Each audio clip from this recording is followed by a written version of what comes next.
And so, it begins. Dark were the skies and chill was the wind as the land was covered in a veil of malice. Across the hill did ride a dread army of the night, cloaked in mist and fog, prepared to rain down death and destruction upon the land. And the people did crowd for a savior, a noble soul to save them from their impending demise. Just as it seemed all was lost, in strode a mighty hero, clad in shimmering metal from head to toe. Wielding a terrible broadsword, he did cleave his foes in two, smashing their ranks asunder with righteous fury. And when the day was done and the enemy strewed across the fields in pieces, the people did turn to the warrior and say, "We shall name this day in your honor. Speak unto us your wisdom." The warrior said one word that day: epic.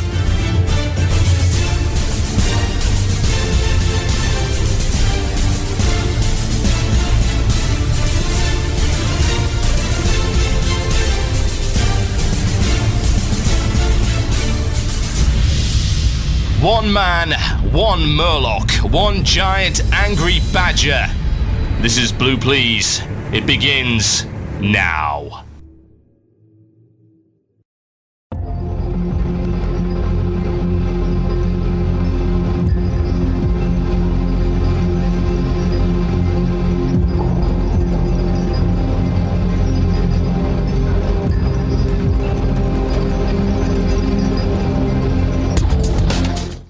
Wait a minute, that's a little bit too fast.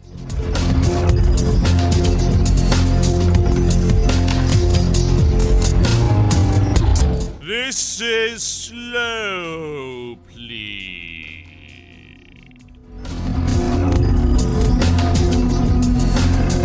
Yes, quite. Yes, indeed, folks. Welcome, and possibly welcome once again to Blue Plz, here on cynicalbrit.com with myself, TotalBiscuit. The date today is the 10th of April, 2010. It is 8 p.m. in the British Isles. It is 3 p.m. Eastern Standard Time. In other places, it may be other times. One would think it does make a certain degree of sense. Am I right? Ladies and gentlemen, I'm sure I am, as always, and you are listening to Blue Plz. I just say that for like 15 minutes. And you are listening to Blue Plz. And this is Blue Plz. Blah, blah, blah, blah, blah, blah, blah, blah. Yes, that would be great, wouldn't it? It would be an absolutely fantastic and entertaining show, filled with content. Well, there's still more content than 90% of WoW podcasts out there, but hey, that doesn't take much of a difference. Honestly, this jug right here is full of 90% more WoW content than most of the WoW podcasts out there. There's nothing in that jug other than stale coffee. Yes, quite. Right, so what we've got coming up for you on the show today. So, I think there's been things going on, am I right? Things have happened. Yes. There's been previews for classes. There is a possibility that I may speak about it, although may I just derail and debunk a vicious rumor right here that no, I did not delay the show for 24 hours so that I had to listen and read and then talk about the Mage changes. No, that was not the reason I did it whatsoever, but it happens to be a coincidence. Yes, complete and total coincidence. So I'll be talking about the Mage changes at some point.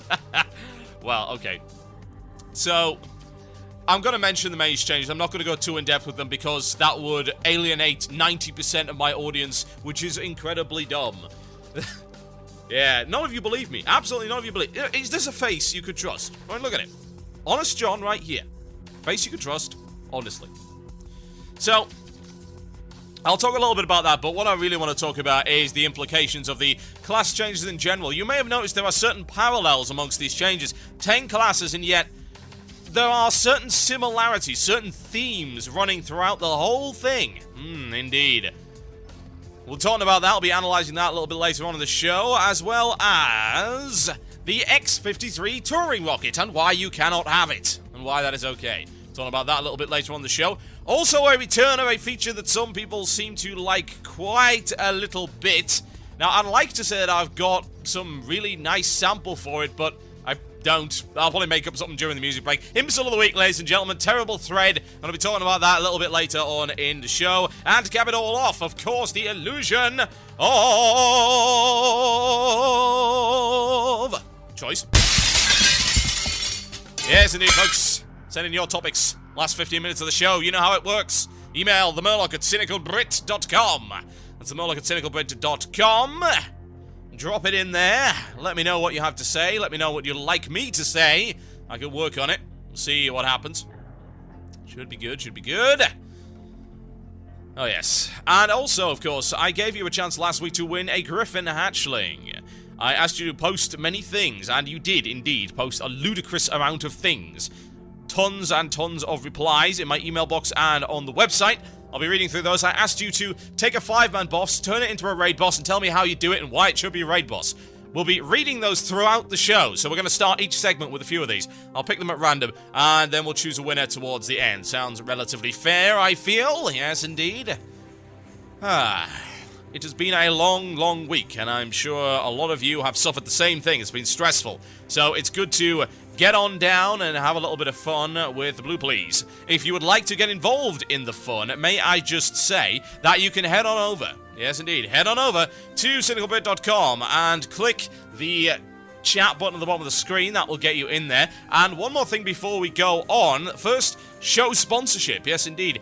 This episode of Blue Plz is brought to you by the Edge of Insanity Guild on Bloodhoof US. Congratulations on their first Lich King kill since losing 18+ core raiders and rebuilding the guild. My thanks to everyone who had faith in us and stayed or joined, and that is sponsored by Boz. So there you go. Indeed, if you wish to sponsor an episode of Blue Plz, make it your own, or any other show, in fact, go click on the sponsors link at the top of the screen on cynicalbrit.com. Most effective form of advertising you can possibly get for that price, that I can guarantee you. Going out to tens of thousands of listeners. Right, without further ado, ladies and gents, I think we should probably get on with this. Mail time! That sounds like it's mail time. Here's the mail. It never fails. It makes me want to wag my tail. When it comes, I want to wail. Yes, indeed, folks, it's time for the mail. So let's read it. I've got one here that's, there's a wide variety of silliness going on here. So let's go and have a look at this one. I don't know, it's not an unreasonable mail, but let me put it this way. After you've heard the Why Did WoW Radio shut down for the 300th time, it does get a little bit samey. Just a little bit, you might think. So I'll do it anyway. I'll put this one out here. Hey TB, while searching for IRC channels and what to talk about WoW, I had a thought I could join the WC Radio channel, see if anyone's around. So I had a look and tried every channel I could remember, but it's not there. Went up to WCRadio.com and my shock set in WC Radio had shut down. This was a sad member? What the hell? Yes, my sad member. Don't talk about that. This was a sad moment for me, since I used to listen to WC Radio before there were so many podcasts that did not spark my interest. First time I heard of WC Radio was when blah blah blah. Yes, very good. Wanted to know what happened. Simple 5-second answer. We decided we wanted to go do different things, so we went and did different things. Done. That's it, basically. That's the short of it. Anyway. So he put some questions in, so I'm going to read them out. A couple of quick fires, let's go. So, firstly, is there any point in PvP/PvE servers, since you can roll or on either side and world PvP is dead? No, honestly. One has more risk than the other. Simple as that. Do you want to be looking over your shoulder or not? Do you want to be able to kill somebody who is stealing all your stuff and tagging your mobs or not? Because if you do, then roll on a PvP server. If not, roll on a PvE server and there you go. So, yeah, simple answer to that. World PvP is indeed dead, so I've been told. Never was alive, honestly. Any point in alts at this point in the game with Cataclysm coming up other than nostalgia? Well, that is dependent on various things. Would you like the X-53 touring rocket? Because if that's the case, then yes, there is a point to alts. But to be honest, if you're going to play an alt, then you should be doing it because you're bored of your existing character and you want to do something different. I mean, that makes perfect sense, doesn't it? I don't see anything unusual about that. That's why you should be rolling it alt. It doesn't matter if Cataclysm is coming. It's coming in November. You've still got 6 months, give or take. So, don't worry about Cataclysm. You can level someone... You can level an alt up in a week. Less than that now. Go play it. If you want to do that, go play it. If not, then don't. It's really as simple as that. What else we got? Do you still hate PvP? What would you change it to? PvP is a pointless minigame. Sorry, guys, that's the truth. The only PvP game I actually gave a damn about was PlanetSide, because the entire game was PvP. If PvP does not change something within the world, then there's no point. Literally, there is absolutely no point in it whatsoever. It's not a particularly good system to begin with. If I want to do PvP, I'll play a game that has PvP. One preferably, air quotes, that is in fact based around PvP. How difficult is that to understand? I don't get it. Why is it that people think that PvP is such a big deal? WoW's combat system isn't really very good at all. Honestly, it's okay for raiding. It's not that great for PvP. It's not that fun. I understand that some people enjoy it, but at the end of the day, you've got a terribly developed PvP system. There are a bunch of games that do it better. Really, there are. EVE Online, prime example. Warhammer Online, prime example. For God's sake, Age of Conan does it better. Nobody plays it anymore. You'll have difficulty finding someone to PvP with. But hey, there's an awful lot of games that do it better. But to be honest, when you got such a simplistic combat system, why bother? Honestly, why bother? So, there you go. Never really been a fan of PvP, to be honest. I would have to see something that would make a difference, like the ability to take over territory. And I'm not talking Winter Grasp. I'm talking about something that actually matters. Winter Grasp is a gimmick. It's a battleground, only it's a battleground that you can see when you fly over it. That's the thing. Alright, what else have we got? I'm looking at stopping my rogue at 70 and have looked at a few raids of PvP at that level. What do you think? Who the hell's going to do it with you? Simple as that. Sorry, been there, done that. It's pointless. They nerfed it into the ground. Are you enjoying ICC hard modes, or what's your favourite one? I am not in ICC hard mode, so I couldn't tell you. I'm still stuck on Syndra fricking Goza. And I might add, I'm not the one dying to the frost bombs anymore. Oh, Syndra Goza makes me want to kill myself. Seriously, that entire fight is enough to put me off raiding for life. Oh, it's an absolute disgrace. Utterly, utterly horrible in almost every way. Pro tip, Blizzard. If you're going to set up a fight that's that long, at least make the entire fight difficult and not have 6 minutes of garbage before a complete and total nightmare of a phase that you wipe on and then have to repeat the 6 minutes of garbage again. Utterly unengaging, dull, boring, pointless trash is what it is. Absolutely bloody absurd. Really, really bad. Right, okay, and that rather long email is from Mephi, level 80, Holy Paladin on Kazakh EU. Let's see what else we have here. I do believe I have one buried away in my mailbox. Let's go and find it. Couple of... I've been getting so much mail lately. It's encouraging, what can I say? Right, here's one. I like this. This is interesting. This is in response to the GearScore rant of a week or so ago. So, it's from Anduri of Storm Rage EU. Hey TV, first, nice job on Blue Plz and gaming the system. I was listening to the podcast of Blue Plz of the 26th of March, and I must mail you about the GearScore add-on. You say the GearScore add-on, people are being selected for the proper raids and instances. I must disagree.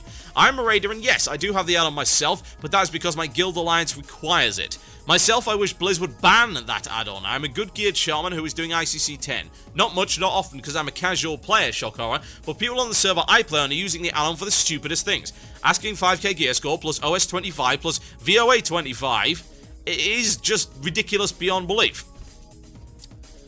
I love playing the game, but my alts can't get a pug raid because people can't believe I have done it before. I know that some people are just stupid, but when I form a raid for the weekly quest, or just a raid, I don't give a damn about the gear score. I just want to know if they know the tactics. I use the gear score, I don't inspect their gear, but I don't give a damn about the gear score itself. Some people are just asking for the gear score of a player before they've even talked to them. Beyond that, if you ask them why I can't join, they don't have the decency to reply. But again, asking for 5,000 plus gear score for VOA 25 and OS 25 is just silly. I'm looking forward to your rant on this, but I hope that Blizzard look up and ban this add-on. Blizzard will never ban the add-on. You want to know why? I've told you this before. It's not in Blizzard's best interest to take choice away from the players in that way. I'm sorry that your server is full of idiots, but you can't fix stupid. You can't patch out stupid. You can't ban stupid. If you get rid of gear score, something else will come along to replace it invariably. WoW players will look for the path of least resistance. It's much easier to look at an add-on and say, I want you, but not you, than talk to a player, interview them, and all that kind of nonsense. And I'm sorry, you're in an... If you've got alts, don't tell me that people in your guilds don't also have alts. Because you could sort out an alt raid within your guild. I mean, you know, plenty of guilds do this. What's the problem? I don't really understand. Getting rid of gear score fixes nothing. I'm sorry, it doesn't. You're always going to have bad players, and the fear of bad players is going to drive people to use an add-on like this, which just gets rid of at least some of them. You know, it's not perfect, but it's okay. It's quicker than inspecting and checking. It's quicker than interviewing. That's why it's used, because people's time is valuable. And to be honest, that they're not going to get rid of it. It's not going to happen. You're just going to have to live with that. I accept that it is not a good add-on. Elitist group is way better. I accept that. I completely and totally accept that. That is fine. But that doesn't mean that Blizzard should be banning it. That's not up to Blizzard. There's a ton of really stupid, horrible add-ons that I would quite like to see the back of, but that is not Blizzard's prerogative to get rid of them. And it's not my right to say, you get rid of this, because I personally don't like it. No, it's not good, I'm afraid. I can't have it. It's not happening. No, no, no, no, no. You have to keep GearScore. It's as simple as that. Once something better comes along that becomes widely accepted, people will use that, and hopefully it'll be better. But they're always going to use a quick and easy way of assessing a pug guy instead of sending them a damn application form. It's not going to happen. I'm sorry.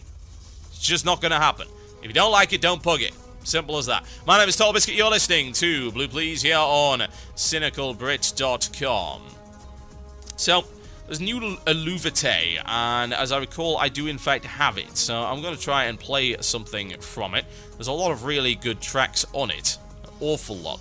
The question is finding one that I want to play. There's just so many. It's a tough choice, what can I say? So let's go with this one, The Essence of the Ashes, from their brand new album. The name of this album is, of course, Everything Remains As It Never Was, and I'll be right back after this to talk about these changes that are coming, the times and the skills and the talents. They are a-changin'. Enjoy. You're listening to the podcast, an archive of Blue Plz. Music was removed to comply with copyright law. If you'd like to hear the music, tune into the live stream on Fridays at 8 p.m. GMT. That's 3 p.m. EST, only on cynicalbrit.com. And now for the latest in raiding news. A union of all the bosses in Northrend is protesting outside of Azeroth's highest court, demanding that a huge number of guilds be banned for what they called leet hacks. We spoke to the leader of the group, Mr. Putricide, who had this to say. Terrible news, everyone! We're getting steamrolled on a weekly basis by thousands of guilds, and it's all because of UGT Ventrilo servers. Crystal clear, low-latency voice-over IP allows guilds to communicate quickly and effectively, so they can down bosses with ease. Sir? What is it, Rodface? We have a UGT server too, sir! We got it from UGT-servers.com! What? Why wasn't I invited? Well, Arthur said you were too cheery, and he's concerned that your malleable goo will stain the carpet. Your guild is a community, and communities want to stay in touch. Whether you're in an intense arena match, an epic raid, or just hanging out and shooting the breeze, you need an always-on Ventrilo server from UGT-servers.com. Crystal clear quality, low latency, and of course, low prices. UGT-servers.com are so good, they should be considered an exploit. Get yours today.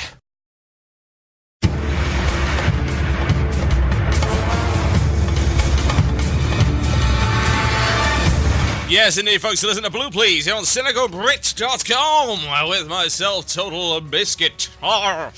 Right, so, various things we need to talk about. There have been changes. There have been class announcements. It's cataclysmic. However, in the meantime, I would like to cover just a few of these little things that have been sent in. Last week, I asked you to submit on the website ideas for 5-man content to become 25-man content, turning 5-man heroic bosses from Wrath of the Lich King into raids. So I'm going to do a couple of these at the start of each segment, and then we'll pick a winner for the Griffin Hatchling at the end of the show. So let's make it happen. Okay, here's one. First one is here. This one's from Anecdote. He says this: I'd want to see the Black Knight of TOC 5-man be a raid encounter, mostly because it's 3-phased, and it's not only a tank and spank due to the ads on Phase 2. For 10 to 25-man raid, obviously many things should be added. Make ads more lethal, so you need 1 to 2 tanks to tank them, like TOG C25 and Nub. And ads explode faster, so DPS needs to kill the ads faster. Exploding ads will do damage and kill you whether you're not in range of the explosion or not. Okay? Right, so in other words, if you're in range of the explosion or not, you die anyway. Make some lethal moves, which can be easily avoided. Something like every 50 seconds, everyone 10 to 15 yards away from each other, or the raid will start wiping the floor with their tongues This guy's weird. I'm sorry. Yeah. Okay, so yeah, TOGC, TOC, all that good stuff. Yeah, Black Knight, I suppose, might be alright. That one's a little bit too long. Can't read that. Let's go for this one. Galwath says this. Does anyone remember when Gundrak used to be hard? Anyone? No? Oh, well, okay, maybe it was just me. But in Gundrak, there was one boss that I think stands out from all the others. Nowadays, he's been steamrolled in under 30 seconds, but I remember when at least me and my group had to set up some tactics to kill him. I'm talking about Sladran, the snake boss. I know what you're thinking. Boring as hell, right? But imagine multiple snake wraps, tons of ads that had to be controlled in order to keep the tanks from being snake-wrapped, maybe some kind of system where the ads had to stack together. Indeed, the tanks had to stack together to minimize the damage from the boss, and the Poison Nova would be lethal to anyone within the radius unless you were the tank. You would get a debuff protecting him from the Poison Nova, but reducing his ability to generate threat by 100%. Slydran would also enrage a random snake that would deal 200% damage but had 60% movement speed reduction. Yeah, that sounds relatively reasonable. Okay. Here's one from Black Book. He says, I would like to see the Blackheart Inciter boss, that's the ogre from Shadow Labs, with a full part/raid mind control, just because it would be challenging. Full mind control equals chaos. Chaos equals fun. Okay, maybe that would be terrible. About to blow your mind, however, Black Book would like to see Cookie from Deadmines. Why he's a Murloc and he's a chef. Enough said. I do not agree that having a Murloc and a chef is enough, in fact, to justify making that into a raid boss. I'm sorry. At some point there will be a Murloc raid boss, but it will not be now, and it certainly won't be Cookie. He cannot be trusted, quite frankly. Okay. We'll do one more, and then we'll talk about talents. Lasher says, I've thought quite a lot about this, and I think Herald Volage would be a great candidate for a raid encounter, but instead of one person against all others in the group, it could be a group versus another group from the raid, or versus all the other groups in 25-man. This could also bring back group management to raids, since it would require a balanced group, otherwise it would probably be a boring face roll. The objective doesn't have to be to kill all the other groups, but maybe just survive for a limited time. Okay, reasonable, fair enough. Right. So, talents. Changes, many things with Cataclysm. Now, first thing is first, this is a preview, which means that there is a lot more stuff. So, you can read this from the blues. It said, keep in mind this is only the beginning, things will get pretty wild the next few days or weeks. So this is just a preview, this is not everything that's going to be happening. Now I'm going to talk a little bit about the Mage changes, and I'm going to compare them to the rest of the changes. Now, I would love to talk about the effects of the other classes, but it's not going to happen because I don't know anything about the other classes. Not beyond, at any rate, not beyond the basic knowledge required to lead a raid. That's it, that's all I really know about them. I know a rogue up to level 60. That's about it. Right, so let's talk about Mage changes. So we're getting some new spells. We're getting a Flame Orb, which is a area of effect thing that goes out in a straight line, sending beams that do fire damage to passing targets. Okay, fair enough. Time Warp. It's Bloodlust, only you also get a speed buff from it as well. Mage's own movement speed increases. Okay, and Wall of Fog. This is a level 85 spell. It creates a line of frost in front of the Mage, 30 yards from end to end. Enemies who cross it are snared and take damage. The mana cost will be designed to make Wall of Fog efficient against groups but not individuals. And the spell is intended to give mages a way to help control the battlefield, whether the mage is damaging incoming enemies or protecting a flag in a battleground. 10-second duration, 30-second cooldown on that one. Okay. So there's your main three spells. I have concern about a number of things here. So Flame Orb is cool. I got no problem with that. I also have no problem with Wall of Fog. I'll come on to that for a minute, but Time Warp is disturbing. It really is. And the reason Time Warp is disturbing is it's taking a Shaman exclusive ability and giving it to a Mage. I don't agree with that, I'm afraid. So, here's the difference. There are two kinds of homogenization. One is okay, one isn't. Now, an example of homogenization that is okay is the recent changes to the other classes. If you have a look at it, a lot of these healing classes have been given this change right here. Let's go down to the Priest one. If you go on an internet field trip with me to MMO Champion, scroll all the way down. Yes, indeed, all the way down. And have a look at Priest. It's right at the bottom of the list, right at the bottom of the page right now. So, new Priest spells, Heal, available at level 16. While Priests already have a spell called Heal, the existing version becomes obsolete at higher levels, which is something we want to change, blah, blah, blah. So, you can read the rest of that for yourself, but here's the line that really matters. Heal is intended to be the priest's go-to direct healing spell unless they need something bigger, i.e. greater heal or faster flash heal. We'll be following a similar philosophy with all the healing classes. Okay. Okay, fair enough. That's a good kind of homogenization. Yeah? You're giving all of the healing classes something like this. That's good. You want to know why it's good? Because healing sucks right now. Really. Why would you want one healing spell to be completely useless past a certain level? That's terrible, terrible design. Really. Absolutely horrendous design. So, I'm not keen on that. But I am keen on the idea of bringing heal back into the fray and making you make decisions. Yeah? So, if you need a quick heal, you go flash heal. If you need a big heal, you go greater heal. Otherwise, you just use your normal healing spell. So you've got those choices there. And then, of course, you've got all the other stuff, like Circle of Healing, the Beacon of Light, all of the resto stuff. That's good. That's choices that expands the arsenal of the healer. That's a good thing, right? In my opinion. That's a good kind of homogenization. That's taking a system, reworking it down to a new baseline, and then expanding upon that. That's what I hope to see from Cataclysm with all of these stat changes. That's good. Now here's the bad kind of homogenization, and this is not the only one. Time Warp. Giving Bloodlust to mages is a bad idea. Period. In the same way that giving MS effects to 6 different classes. Yes, indeed, 6. I believe the DK has something quite similar to that in a proc. Giving those effects is bad. I said this all the way back at the start of Wrath. You remember what happened with the Shadow Priest? The Shadow Priest got a really, really awesome ability which diversified the Shadow Priest from everything else. It made a spec viable again. And of course that was the mana battery. However, this changed when they gave it to Ret Paladins and Survival Hunters and Frost Mages. It's like they took one good idea and we thought, ooh, this is nice, isn't it? Yeah, it's great. Let's give it to loads of different specs. Not good. Now, what I'm seeing in a lot of these skills is a massive amount of homogenization of special abilities that define a class. This is the thing. What defines a shaman? Well, in a normal sort of way, a shaman is defined by totems. Yeah? That's its gimmick.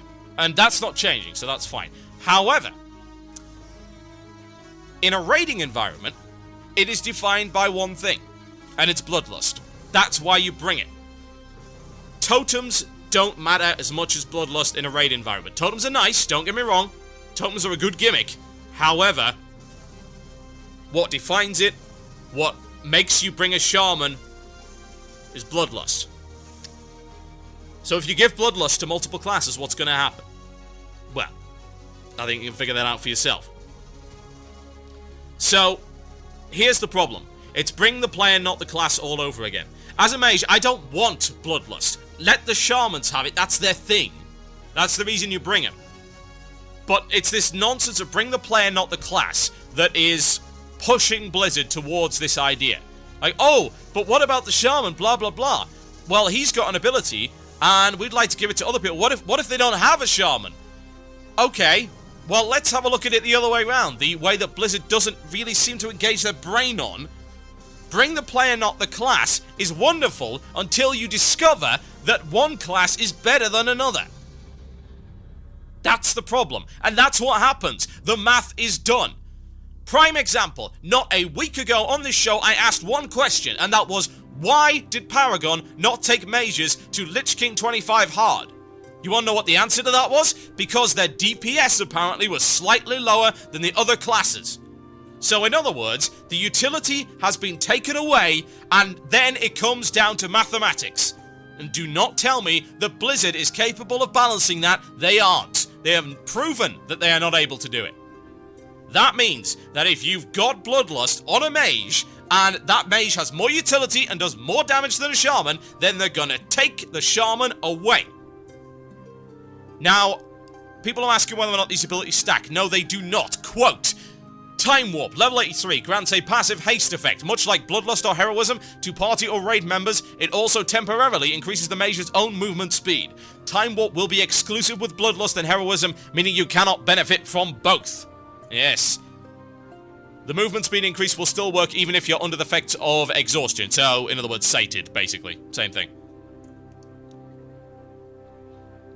It's bad. It's really bad. The more this happens, the further this gets away from Blizzard's actual objective. They want bring the player, not the class. It's not going to happen.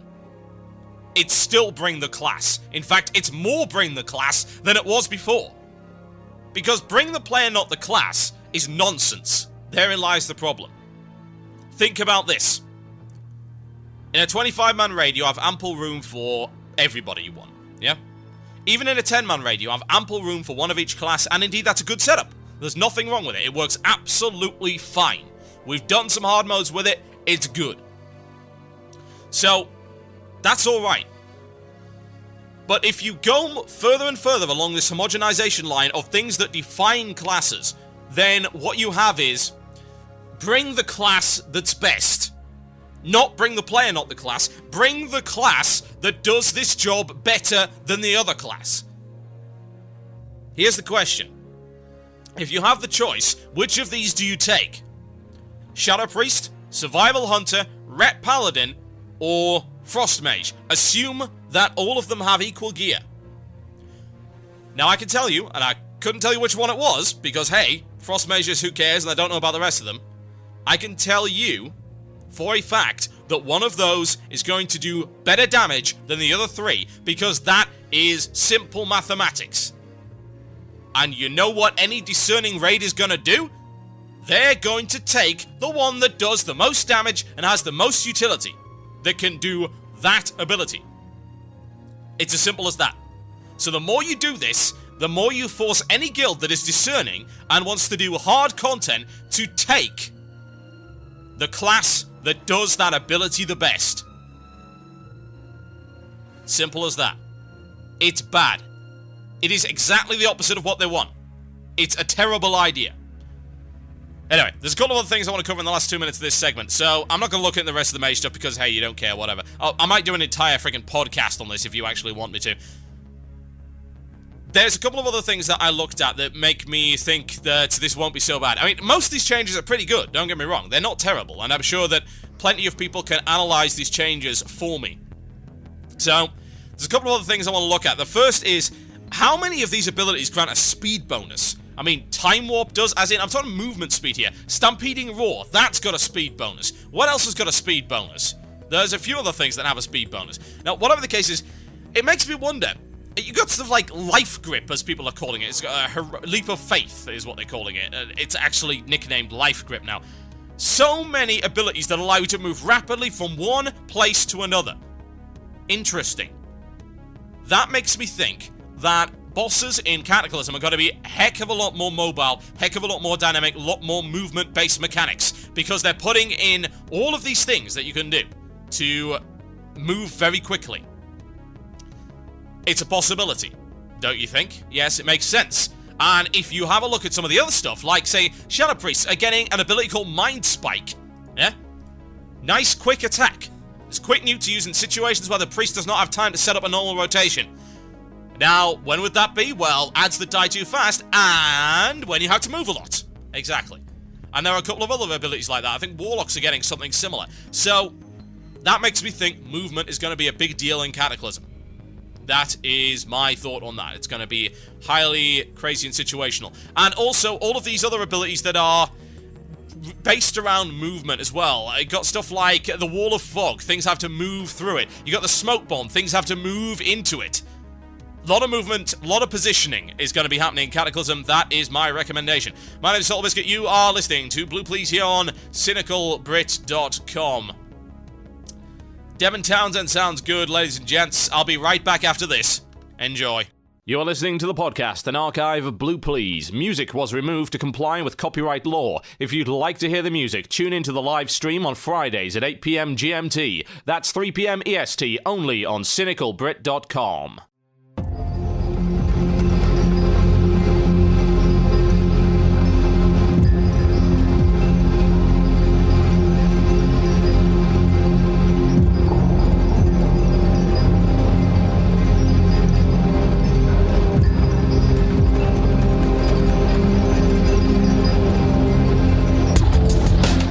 Yes, indeed, folks, you listen to Blue Plz here on cynicalbrits.com with myself, TotalBiscuit. Let's read a few more of these 5-man suggestions before we go on and talk a little bit about why you cannot have an X-53 touring rocket. Yes, indeed. Right, so here we go. Out of all the 5-man bosses in Wrath, I would choose King Yimmeron of the Utgard Pinnacle to be made into a raid encounter. As a raid boss, when he starts channeling energy from the Vrykul graves in his throne room, if the raid takes too long to DPS him, he starts a hard enrage that increases his damage and attack speed by 200%, essentially allowing him to wipe the raid. Also, he would have 2 Vrykul bodyguards fighting with him, sort of like a Nubra Khan, when he has 2 Crypt Fiends with him in 25-man necks, and using various warrior-style abilities such as Rend, Whirlwind, and Intercept. They would also buff Yimmeron with Battle Shout and debuff the raid with demoralizing, intimidating shouts, thus making it important to kill them first. Yimmeron's Dark Slash ability would now become a cleaving ability and hit the tank and others for 75% of their health, so the healer would have to heal them very quickly before they got killed. His Fetid Rot ability would now inflict even more damage every 2 seconds for a total of 10 seconds and decrease healing received by 50%. The abilities he gains from channeling energy from the graves would do more damage as well. On top of this, his Bane ability will no longer be dispellable or spell stealable, and players will no longer be able to break out of Screams of the Dead. Nice, interesting. I like that. That's well thought out. Excellent. Alright, let's see what else we've got. A lot of these I can't read out because they're so long. Oh, God. Okay, let's... someone else actually said Blood Guzzler also thinks King Yimmeron as well. Here's one for Mandrabell. I would like to see Loken turned into a raid boss because for being the Prime Protector of Azeroth, he was not exactly given his fair share of time and power. Now, I think we killed him in 28 seconds a few days ago. The first thing that would need to happen is that his Nova would actually need to matter. No one seems to run out of it anymore. Yeah, because it doesn't kill you. Who cares? It's a non-lethal boss mechanic, ladies and gents. Who talked about that, I wonder? So there needs to be some incentive to actually run out of it. Solution to this is simple. The Nova instantly kills you. That includes the tank, and Loken will follow the tank even when he's casting Nova. What this will require... Try again. What this... Oh, God. What this will require... Arr! Yes, it will require arr! Piracy! Arr! What this will require is a last stand on the part of the tank, whatever mechanic pertains to each class, so that he can survive the Nova with 1 health. This will put the strain on the healers, who will need more major heals on him as soon as the Nova happens. It's really difficult to balance that, to have him end at 1 health. Why don't you just make the Nova impact the tank, and will take him down to 1 health regardless of HP? So maybe it puts a debuff on the guy with the highest threat, and it'll keep him alive, but only just. There. Try that. And then they've got to quickly flash heal him before his next swing. Something retarded like that. That would work. Anyway. Certainly there needs to be something semi-annoying to deal with the interim period. Blood of Yogg-Saron should spawn during this time at the edge of the Nova's range. These do an AoE to everyone in the Nova range, meaning the tank will die if the range doesn't kill these things. Anyone that doesn't DPS them, i.e. melee, healers, and the tank, will have a curse put on them that reduces damaging and healing done by 50%. Druids and mages will be of help here. I have decursed, don't I? Yeah, I haven't used it in a very long time. See, we've got a druid for that. There's some homogenization. Take my decurse away. Give it to the druid so I don't have to do it anymore. Of course, the major AoE damage, so says Mandrabell, to the entire group, will go on throughout the fight just to piss off the healers. More damage is done the farther you are away from Loken, forcing everyone to stay close when there's no Nova. This also makes the melee not so obsolete in this fight, since they will be at least likely to leave Loken's side. Every 6 seconds, Loken will absorb all healing done for 3 seconds, forcing healers to manage their cast times efficiently. Wow, that sounds brutal. I would play that fight. That would be pretty fun. Right, we'll read some more out as we go along over the show. In the meantime, we have things to do, people to see. I'm going to be talking about, well, stuff, really. So, there is a brand new mount coming in. Yes, indeed, a mount. And this mount is a rocket, and unlike the X-51 or X-52 nether rocket, this is the X-53 touring rocket. It has not 1 but 2 seats, and on those seats you can sit. It's a multi-passenger flying mount. It is the first of its kind, and it is not entirely unsurprising. We actually saw a leak of this on MMO Champions some time ago, but up until a few days ago we had no idea how we were actually going to get it. We do now. It is a new reward for the Recruiter Friend system. Yes, indeed. Now, previously, there was a reward for this system in the form of the Zevra mount. However, the Zevra mount was only gotten by the guy who recruited, as opposed to the recruitee, the newbie, the novice, the apprentice, as it were, the young apprentice. They didn't get a horsey, which was kind of mean, honestly. And since Ghost Crawler did in fact promise me both a horsey and a pony, I feel that this is grounds for a lawsuit. In the meantime, however, let's talk about the rocket. The thing that makes the rocket much, much better for RAF is quite simple. You can't fit 2 people on the unicorn, horsey, zebra thing. Yes, you can't do it. Because you are too fat. It would cause the horse to collapse in on itself. It would be horrendous. Cruelty to animals. Ugh, horrible. However, the rocket has sufficient lift and horsepower to get not 1 but 2 of your WoW-playing arses on it. Yes, indeed. Now, the best thing about this is the potential for griefing. So I'm going to pick up a newbie, and I'm going to give him a taxi ride straight into the middle of the ocean. It'll be absolutely fantastic. Oh, look! I just decast it and dropped you in the middle of the ocean. How unpleasant. Of course, this only really works for things like druids who can engage flight form mid-air. Otherwise, you yourself end up in the ocean as well, and then you just look silly. I used to do that in PlanetSide, actually. I used to pick up people in a galaxy dropship, fly them over an ocean, and then drop everyone from the galaxy dropship. It was the best thing, best form of griefing. So you can now do this in WoW. That is incredibly important, in my honest opinion. Indeed. I suppose you can do it before with those big mammoth things. Maybe take a couple of level 5s, take them all the way through to a really nasty place like the Eastern Plaguelands and drop them there and let them fend for themselves. Level 5, you should aggro things probably within a 5-mile radius. It'll be great. I'm sorry, I'm mean and unreasonable. No, wait a minute, I'm not sorry at all. What are you talking about? Now, there is drama regarding this particular mount, ladies and gents, because WoW players are WoW players and will complain and cry about everything that they cannot get. So there are various arguments, the first of which is that and the second of which is Now, there are certain other arguments that I could state, but I'd rather talk about first. Oh wait, that was the third argument, wasn't it? No, the second argument is You need to understand, these are very different arguments and they should be both dealt with separately and given appropriate airtime. So let's talk about first. So is in fact the argument that I already have done RAF, or I already recruited a friend, and I took my Zevra, why can't I have a touring rocket? Ladies and gentlemen, the reason for that is really quite simple, honestly. Let me talk about why you cannot have an X-53 touring rocket. Because you already have a Zevra. But now why can't I trade it in? Because you took up an offer about a year or so ago that offered a Zevra. You accepted this offer at face value, and you fulfilled the terms of this offer, and you received the advertised reward. That is why. Now, people say, it's unfair. Yeah, they actually say it in that voice as well. It's horrible. It really is. It's very annoying. It's like nails on a chalkboard. You chose to do RAF then, and you accepted the terms at the time.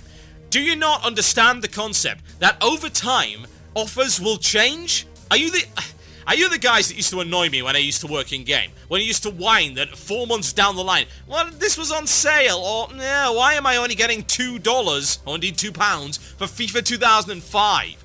I bought it for £40. Yeah, you bought it for £40 2 years ago. It's stupid. It really is. Why do you not understand the concept? It's really simple, honestly. It really is. Offers will change. You accept what it is at the time. It's as simple as that.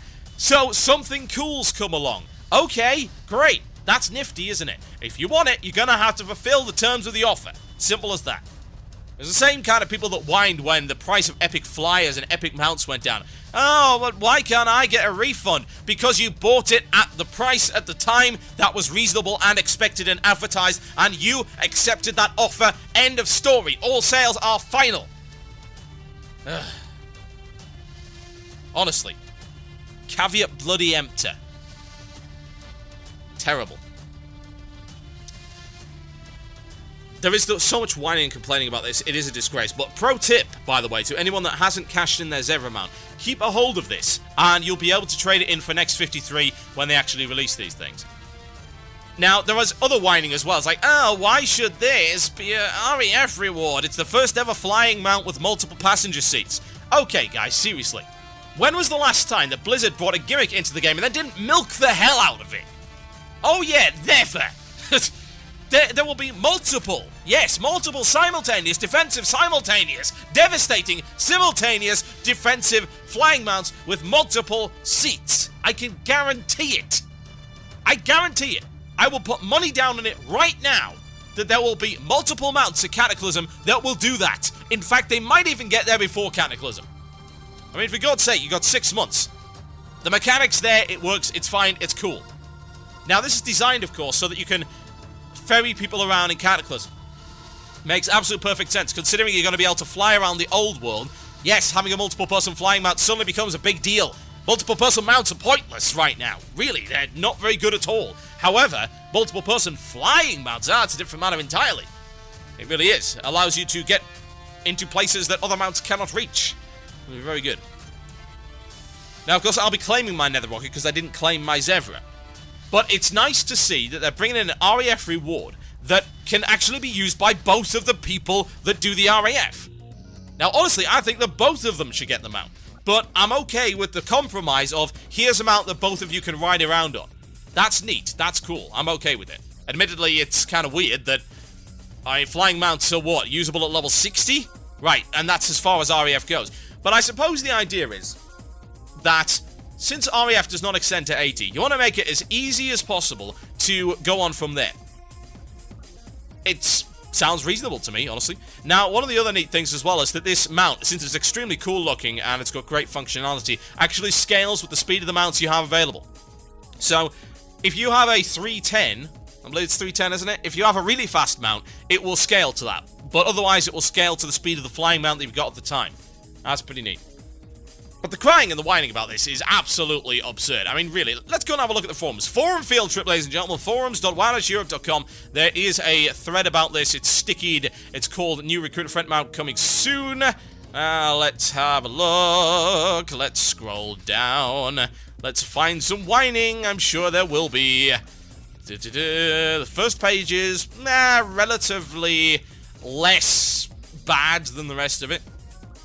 Let's see. Any crying? No. First page is good.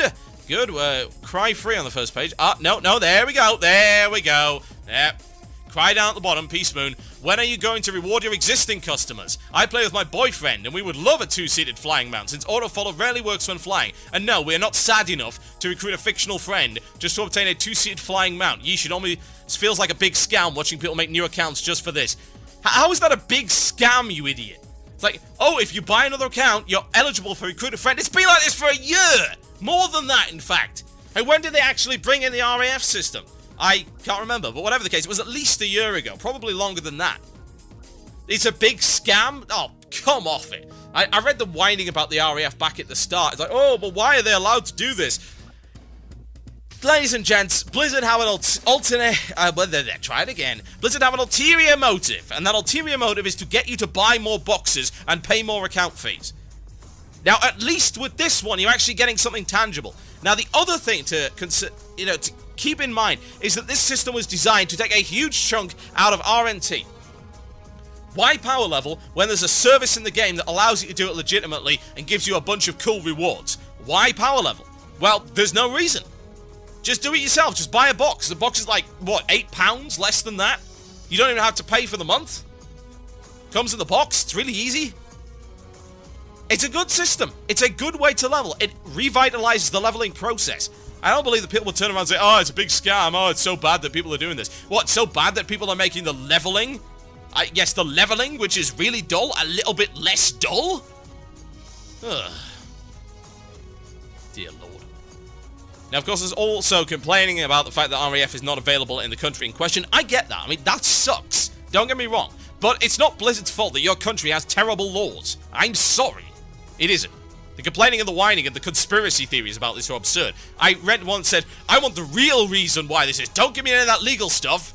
What, don't give you the actual reason? Oh, right, you'd like some kind of placebo, perhaps. Okay, the real reason is that Blizzard hates you and your currency.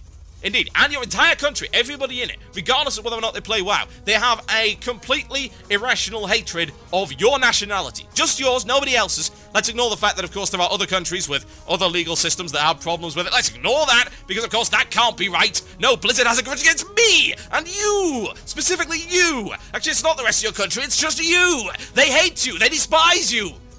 They have been working for the past 5 years to undermine your enjoyment and fun at every possible corner and opportunity. That is the reasonable way of looking at it. That is the real story behind it. Yeah, it's not, Occam's razor-friendly, oh, there are legal problems. No, it's going to be a big conspiracy, because we are self-absorbed, entitled morons. God.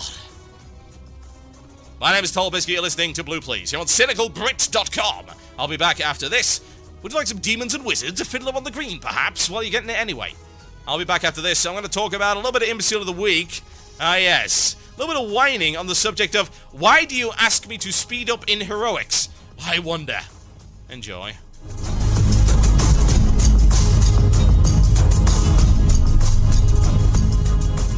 You're listening to the podcast, an archive of Blue Plz. Music was removed to comply with copyright law. If you'd like to hear the music, tune into the live stream on Fridays at 8 p.m. GMT. That's 3 p.m. EST, only on cynicalbrit.com.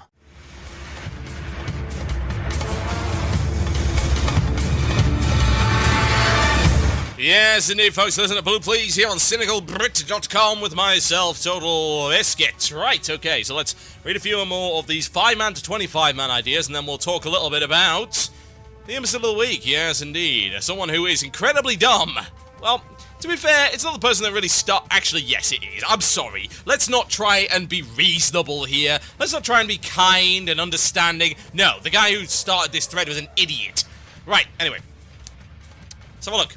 So, Jerick has an idea regarding the Dead Mines. I've always been a fan of the Dead Mines, so I choose Van Cleef.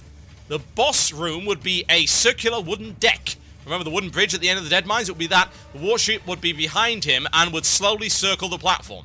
Abilities include Fire the Cannon. The warship stops in place and fires a large cannonball from its main cannon that flies straight across the platform. Cannonball is fast moving, but slow to fire to give people time to move to the safe edge of the platform. This has got to kill people if they land on them, I assume. Assassinate. The current tank is gouged for 15 seconds. Van Cleef runs towards the top threat healer, and if he gets a hit off on the healer dies. This requires an off-jank to taunt him. Fast. Van Cleef would shout something like, time to spill some blood. Would he really say that? I don't know.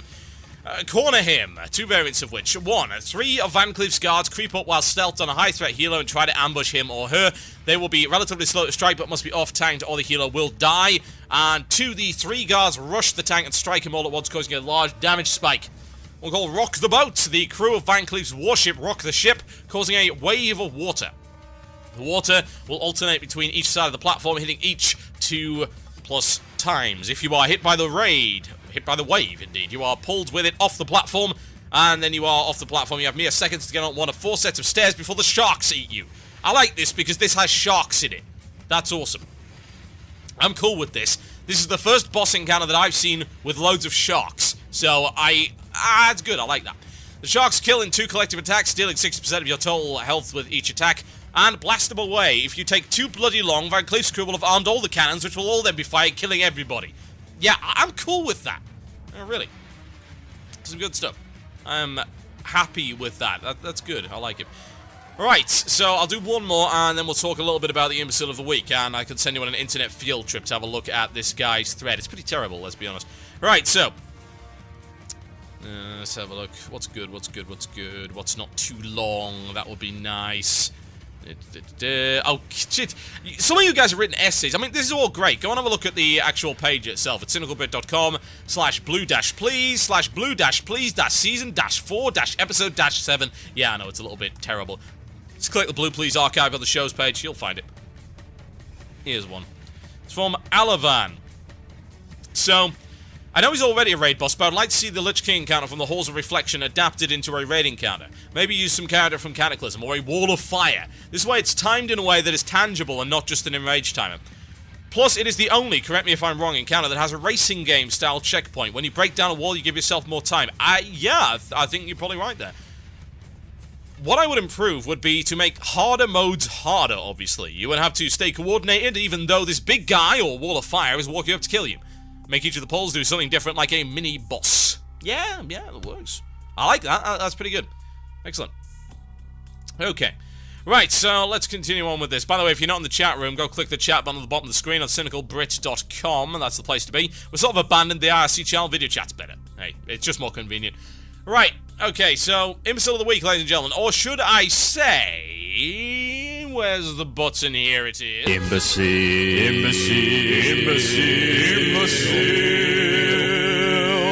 of the Week. Ah, the classics return. God, I need to rework that. That was awful. God, I think that was from my show back in 2005. Horrendous. Right, okay. So, Imbecile of the Week, ladies and gents. I shall give you a link to this momentarily. And it is the dumbest thing. Honestly, God. It's called Let's Do This Fast, Plz. Link in the IRC channel.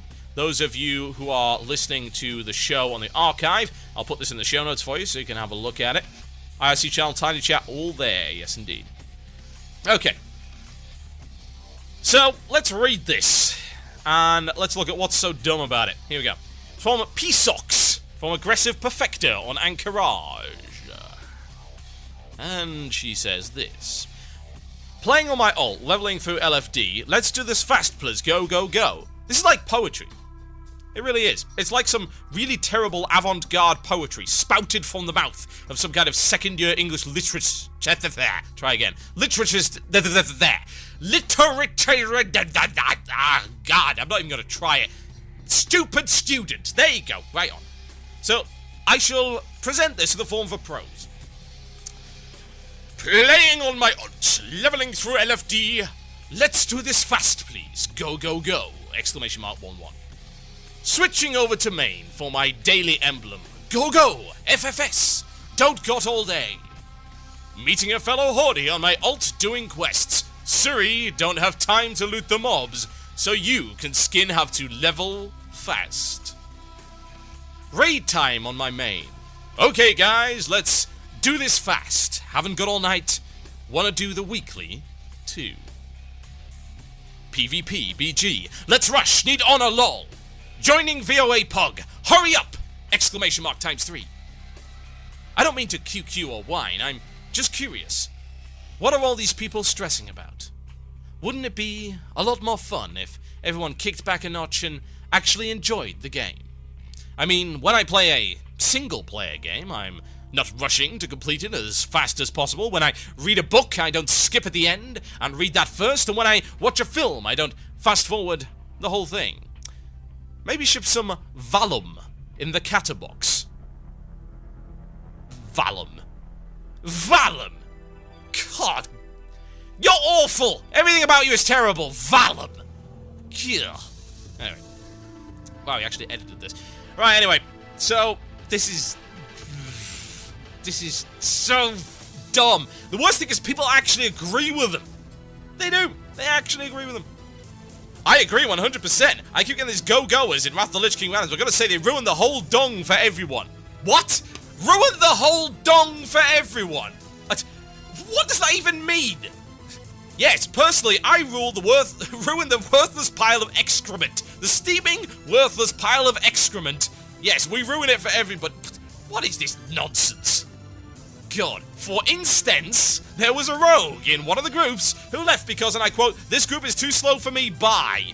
It's so stupid. What do you get from leaving the dungeon?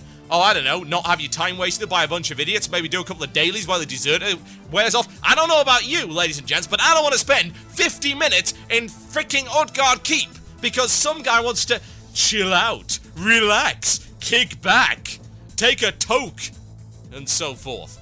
Screw the chill out, relax nonsense. Pro tip, every one of us has done every one of these instances 100 times over.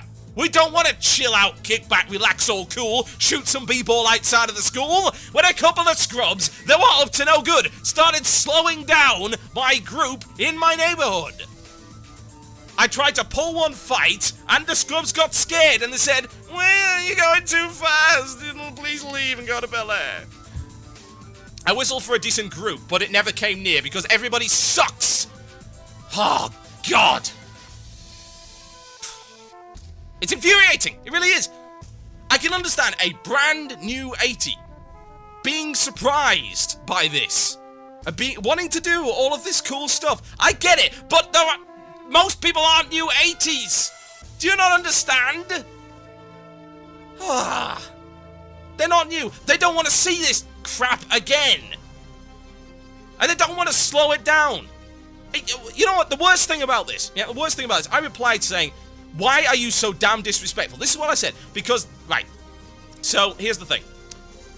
So I said, why do you think it's okay to waste other people's time? Particularly one more often than not, it is limited. Time is a precious resource. To waste that of others is one of the most selfish things you could ever do. So, some idiot paladin called Scoots from Frostbane replied and said, so if time is so precious, why not spend it doing something productive, rather than sitting at a computer, hitting a set number of keys to make pixels fire pixels out in pixels to half the dearth, and to gain the pixels and possibly more dearth. I can think of a number of reasons for that, in fact. And the first reason for that is because I work 40 hours a week and I want to chill out when I get home, and by chill out, I don't want my time wasted. I got like 4 or 5 hours in an evening, which consists of a whole bunch of other stuff that I've got to do. Honestly, do you think that I want to take up 1/5 of that time with you in an instance? No, I'm sorry, but your winning charisma and adorable personality are not enough to make me want to spend any longer than is absolutely necessary in this terrible dungeon with you again. It's awful. It's so incredibly dumb. And there's no irony whatsoever in saying, it's ironic that someone is playing a game, it's not about wasting time. Have you never heard of the concept of leisure time, you imbecile? Do you think I want my leisure time wasted? No. I want to get as much out of it as humanly possible. And you'll learn that when you get a damn job. That goes to everyone on this damn forum. It's horrendous. Absolutely disgraceful. Really. God. Absolutely appalling. I'm sorry, but the looking for dungeon system is not fun. It's not. It's a quick and easy way of getting through the content in order to get badges, and once I'm done with my frost badges, I'm not in those things again. That is why we are there, to get badges. Do we want, say, 10 badges an hour, or would we like 3? Oh, I wonder. Yes, I'd love to stay in this instance with you because you're too damn slow and you're relaxing and taking in the scenery. Ugh. Appalling. Absolutely awful. It is the height of irresponsibility. It is the height of entitlement. It is the height of hypocritical selfishness to come on and say, oh, let's just be nice and kick back. People like this, the bleeding hearts. And I say that with as much spite, bile, and hatred as I possibly can. These people are a disgrace to the player base. They are a cancer within it, eating away. And you know what the worst thing about them is? They hide under the guise of nice players, helpful players. We're just chilling out. We're just casual. Yeah, you know what? I play less than you do. I am a casual player. You think I want to spend 5 hours on one boss? Or do you think I'd like to kill people? Funny that, isn't it? You think I want to get rid of the bosses as quickly as possible? A casual player should be concerned more about his time than a hardcore player because he has less of it. How is that basic mathematics difficult to understand? Oh, of course, because casual players, entitled casual players, bleeding heart casual players don't like maths because it's too hard. Yeah. Bloody disgraceful. Absolute joke. My name is TotalBiscuit, and you're listening to Blue Plz here on CynicalBrit.com. We're back after the break with the illusion of choice. Yes, indeed. In the meantime, however, can we find something to describe these people? I'm sure we can. Let's have a look. Go through my library and look for stupid. There we go. Super Joint Ritual. Stupid, stupid man. This song may contain some strong language. Enjoy. You are listening to the podcast, an archive of Blue Plz. Music was removed to comply with copyright law. If you'd like to hear the music, tune into the live stream on Fridays at 8 p.m. GMT. That's 3 p.m. EST, only on CynicalBrit.com.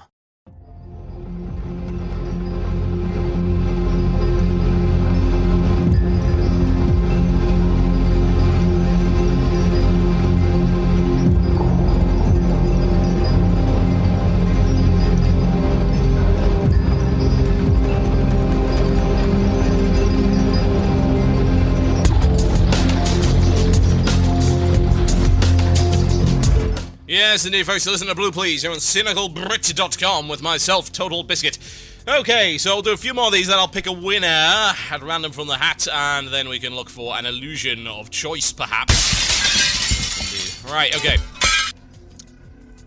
Just a reminder, for those who have no idea what I'm talking about, I asked on the last week's show, provide 5-man bosses that you would like to see as 25-man raids. Okay. Let's have a look. Here's one from Esper. Most heroic boss fights are really simple, but one that I think would make a good concept would be something like Bran Bronzebeard's event from Halls of Stone.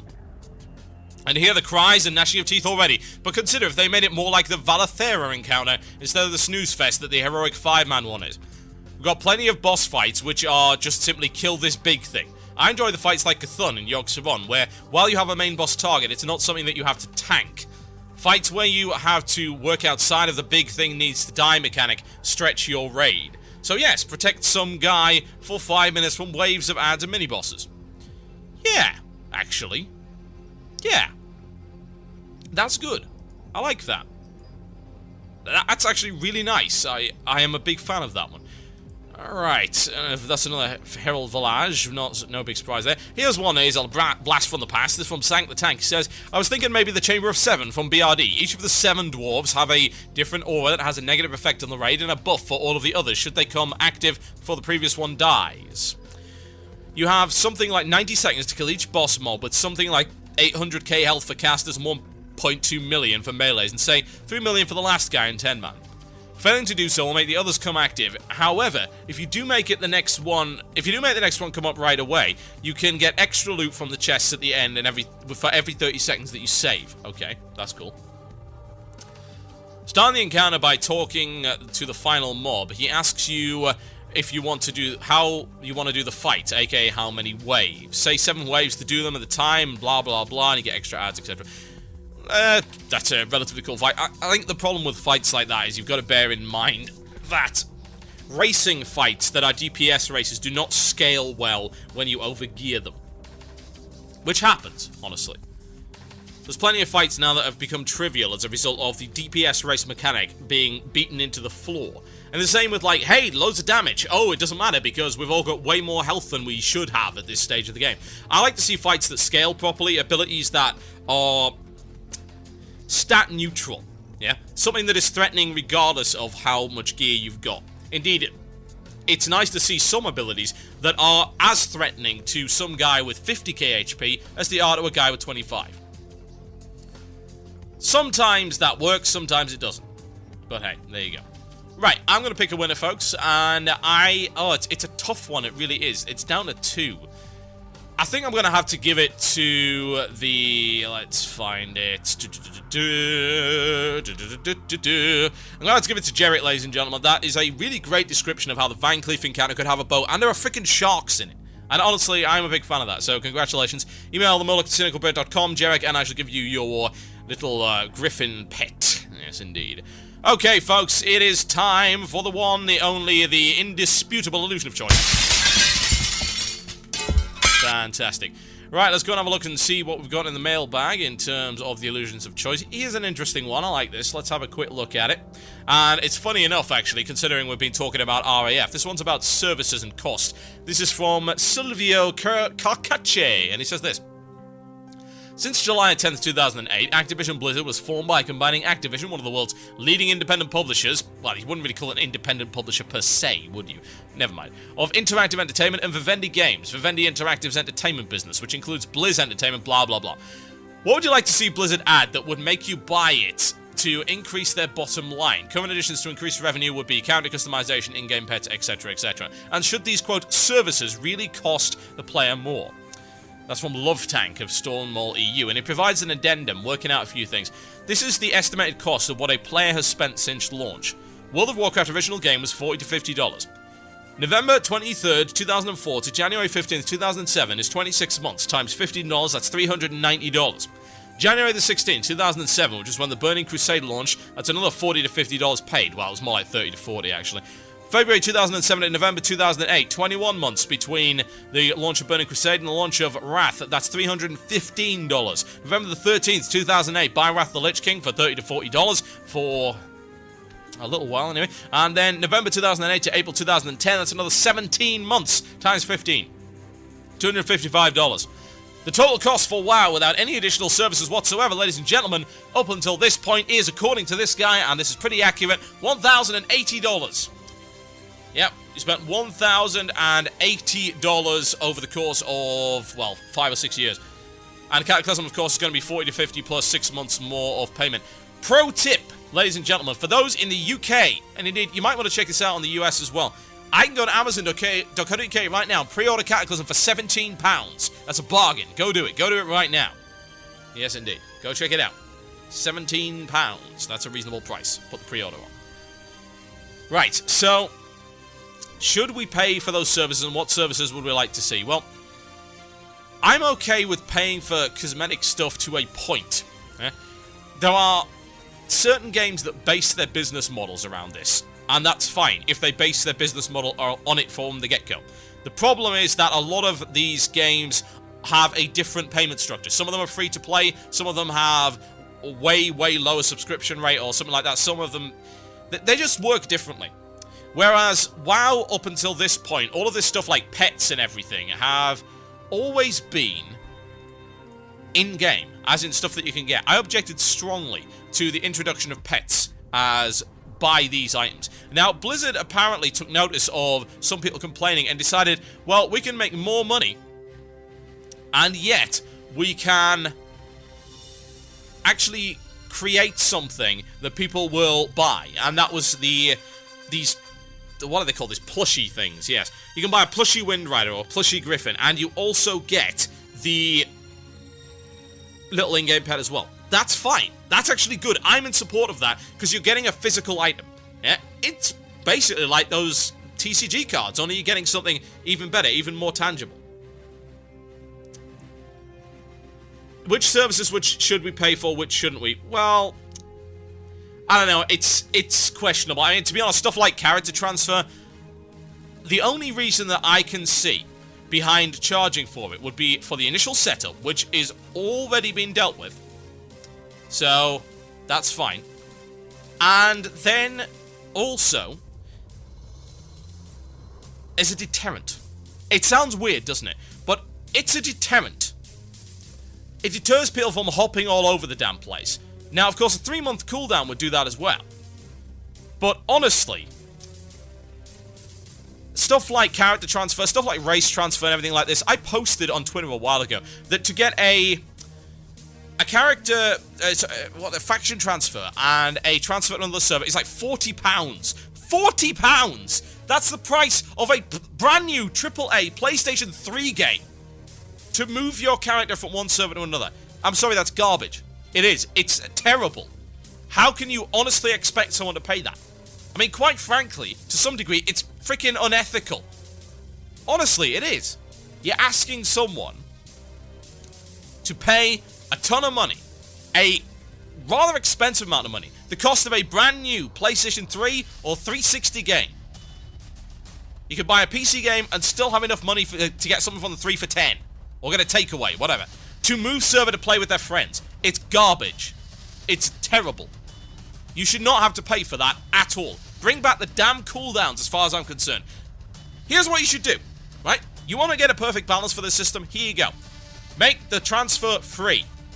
And then say every 3 months you can transfer for free. But if you want to transfer any more than that, then you got to pay. That's what I would do, honestly. That sounds like a reasonable idea to me. Doesn't it? Why not? Now, dumb things like cosmetic changes, to be honest, that's more of a case of milk idiots. Yeah? I'm okay with a stupid tax. I'm fine with a stupid tax. Okay, cool, whatever. That's fine. If you want to do this character recustomization and garbage like that, okay, pay a nominal fee. I'm not okay with charging for services that are actually required in order to play with your friends or to transfer and go and play with a guild on another server. I am not cool with that at all, especially when Blizzard has done basically nothing to deal with realms like, say, Mazrigo, that has about 20 alliance on total. No proper transfers to it. They've done nothing. No server merges, nothing. It's garbage. Honestly. That's money grubbing. I don't like it. But stuff like little cosmetic things like changing the way that your character looks or a name change, fine, charge for that, whatever. I don't care. That's stupid cosmetic stuff. It doesn't matter to any reasonable player. But it does make you think. $1,080. Was it worth it? Nah, maybe. I mean, obviously I didn't pay as much as that because I keep cancelling my sub whenever I'm bored. But to be honest, yeah, to some degree it is.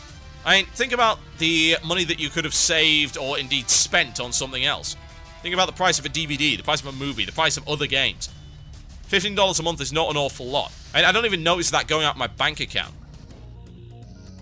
I just keep my account running just for the sake of it. $15, big deal. £8.99 in fact. Again, big deal. Spend more than that on a pizza. Right, ladies and gents, I think I'm about done for today, except we've got some shout-outs to give out, so email the Murloc at cynicalbrit.com, or alternatively you can tweet me, that's twitter.com/TotalBiscuit. You can do that too.